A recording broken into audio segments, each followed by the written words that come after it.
Սիրելի հայրենակիցներ, քննարկվում է Վահագն Ալեքսանյանի թեկնածության հարցը, պարոն Ալեքսանյան, մինչև ձեզ անդրադառնալը, ուզում եմ մի քանի հարցադրումների պատասխանել կամ հնչեցված մտքերի արձագանքել։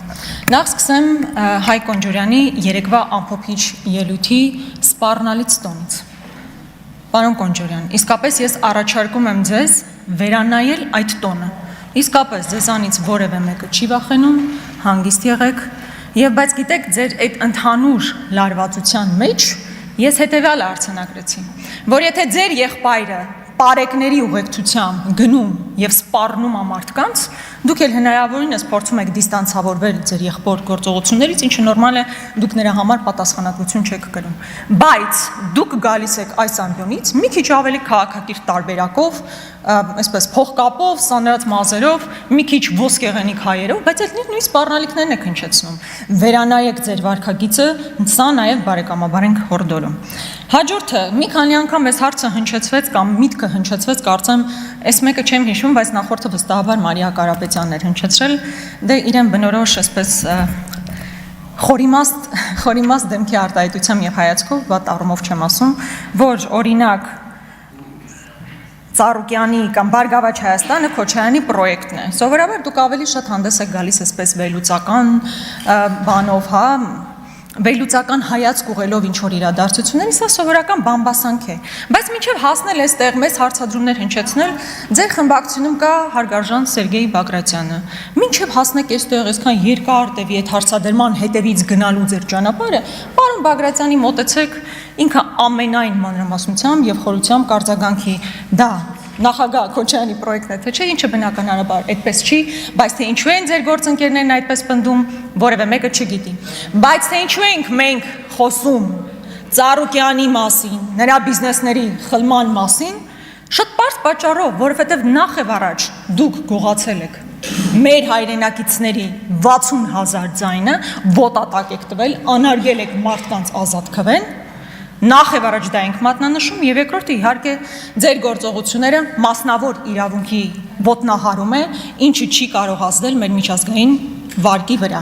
Այսինքն մենք հիմա մտածում ենք, չէ, որ միջազգային ներդրող պետք է գա Հայաստանի Հանրապետությունում։ Բա որ նայում են մեր երկրում ինչա տեղի ունենում, օրը ցերեկով իմիջիայլոց ժամանակ առ ժամանակ ասում են, չէ, այսինչ օբյեկտը ստրատեգիական նշանակության օբյեկտ է։ Իսկ կարող մուլտի վելնեսն էլ էր ստրատեգիական նշանակության օբյեկտ, որ խլեցիք։ Դրա ստրատեգիական նշանակությունը որն էր։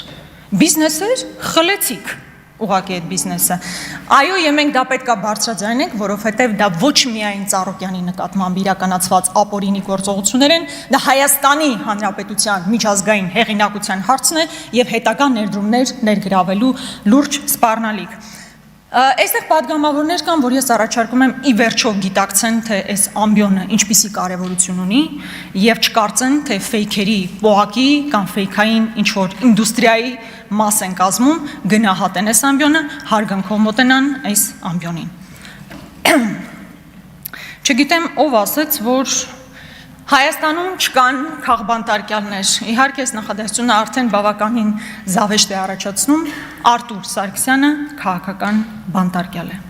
Արտուր Սարգսյանը քաղաքական բանտարկյալ է։ Եվ քանի դեռ այս պարլամենտը անձեռնմխելիությունը մեր գործընկերոջ թույլ չէր տվել, որ հաղթահարվի, նա ուղղակի քաղաքական պատանդի կարգավիճակում է հիմա։ Արեգնաս Մանուկյանը քաղաքական հետապնդվող անձ է։ Այս քանի օրը մենք անընդհատ խոսում ենք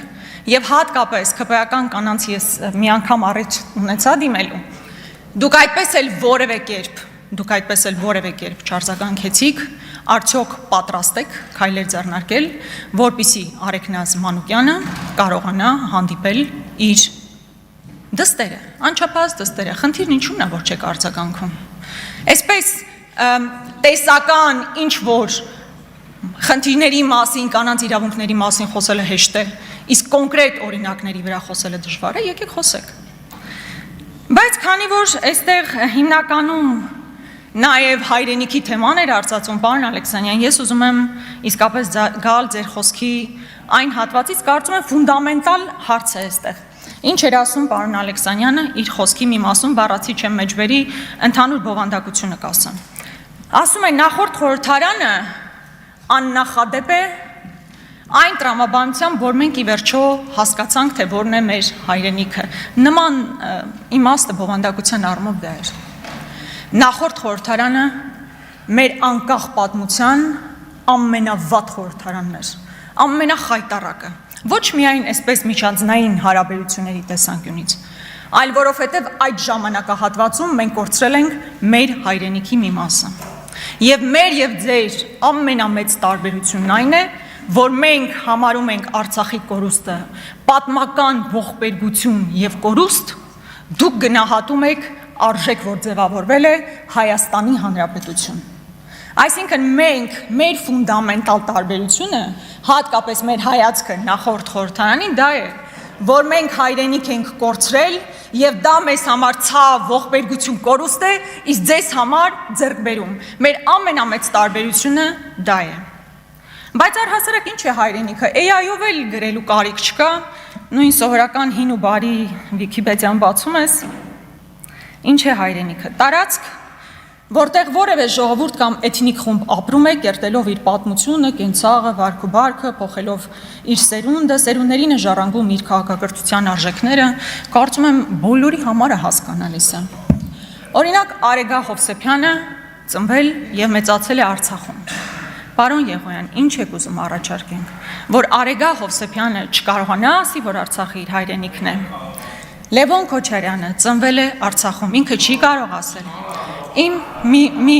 հռետորական հարցեր են հիմա, պարտադիր չի այս բային արձագանք։ Պարոն Եղոյան, պարտադիր չի հենց հիմա արձագանքեք։ Իմ տատիկը ծնվել է, ես Արցախում չեմ ծնվել, Կապանում եմ ծնվել, բայց իմ տատիկը ծնվել է Արցախի Մարտունու շրջանում։ Նրա պապերը, պապ ու պապերը, բոլորը ծնվել են Արցախում։ Արցախը իմ հայրենիքն է։ Արդյոք դա ինձ որպես քաղաքական գործիչ կամ եթե իշխանության մաս լինեի, խանգարում է այնպիսի պետական քաղաքականության մշակում եւ իրականացում, որ ռացիոնալ հողի վրա է, չէ։ Ես հո մտքով գիտակցում եմ իմ ռեսուրսներն ինչպիսին են, ինչպիսի արտաքին քաղաքականություն պետք է իրականացվի, ինչպիսի անվտանգային քաղաքականություն, բայց դա չի խանգարում քո հայացքը, քո պատմությանը փոխել։ Օրինակ ձեր իրական Հայաստանում նորմա է, որ հերոսների նկարները պետք է ջնջվեն ու ասեք դա նորմալ է։ Դա նորմալ չէ։ Երբ որ դուք անմռունչ պատերազմ եք հայտարարում խորհրդանիշների դեմ, դա նորմալ չի։ Եվ մեր ու ձեր տարբերությունը ոչ թե տարածքի շուրջ է, այլ է տարածքի բովանդակության շուրջ է։ Այդ տարածքի բովանդակությունը ամենակարևորն է, որովհետև ես կարծում եմ օրինակ Արցախի հերոսամարտը պատմական հաղթանակ էր, ձեռքբերում։ Դուք օրինակ կարծում եք, որ դա եղել է սխալ, ճակատագրական սխալ։ Սա բովանդակության փոփոխություն է, պատմության նկատմամբ հայացքի փոփոխություն է։ Կամ խորհրդանիշները։ Հիմա Արարատի դեմ պատերազմ եք վարում, դա մեզ համար խնդիր է։ Ես որևէ մեկի համար երևի գաղտնիք չի, Խոստուպը ինձ համար ինչքան կարևոր լեռ է։ Այդ կարևորությունը Խոստուպը չունի հավանաբար ձեզ համար։ Խոստուպը մեր բոլոր լեռներից հավանաբար ձեզ համար հերթականն է։ Ինձ համար հերթականը չի։ Արագածը ինձ համար Հայաստանի ուղղակի ամենաբարձր սարն է։ Իսկ Արարատը հայ ժողովրդի, հավաքական հայ ժողովրդի խորհրդանիշն է։ Ու չի կարելի խորհրդանիշները չեղարկել ու նշանակովի դարձնել։ Երբեք խորհրդանիշը նշանակովի չի լինում։ Խորհրդանիշը իր մեջ պատմություն է ներառում, ժառանգություն է ներառում, նշանակովի խորհրդանիշներ երբեք չեն լինում։ Սա մեր տարբերությունն է։ Այստեղ շատ բան կար, հավանաբար այդ առումով ասելու Ռուսաստանի հետ կապված էլ ես զարմացա, որ պարոն Ռոբինյան այսպես հանգիստ չասեց, որ Ռուսաստանը մեզ համար մարտահրավեր է, հակառակորդ է, որտեղ բոլոր գործողությունները դրա մասին են խոսում։ Երբ որ բան են բերում, խումբ են բերում, որ հիբրիդային պատերազմի դեմ, չգիտեմ ինչ անի, դե լավ էլ ուրիշ իր ձևակերպում պետք է տալ։ Պարոն Քոչարյանը, այստեղ Անդրանիկ Քոչարյան, այստեղ ում կարևոր է շեշտել։ Պարոն Քոչարյան, դուք 8-րդ տարին ալերանում, դուք այսպես հերթական պատգամավորը չեք եղել։ Անվտանգության պաշտպանության հանձնաժողովի ղեկավարն եք եղել։ Դուք ված չեք զգում, որ 8 տարի գալիս նույն բանի մասին խոսում եք։ Բա 8 տարի լծակները ձեր ձեռքին ունենալով ինչով եք զբաղված եղել։ Ես կարծում եմ ձեզ համար պետք է վիրավորական լինի։ 8 տարի նույն նախադասությունը, նույն Աղան Հովսեփյանը, Ռոբերտ Քոչարյանը, մարտի 1-ը, նույն նախադասությունը գոնե ձևի համար մի նախադասություն մի քիչ փոխեք։ Ձեզ համար վաճառք։ Մեկ էլ չգիտեմ ինչու որոշեցիք, չգիտեմ ինչու որոշեցիք, պարոն Քոչարյան, անդրադառնալ ինձ, իմ դերին եւ կարգավիճակին։ Պարոն Քոչարյան, դուք ձեր մասին մտածեք, քաղաքական գեներալի կոչումից դարձել եք եֆրեյտոր։ Շնորհակալություն։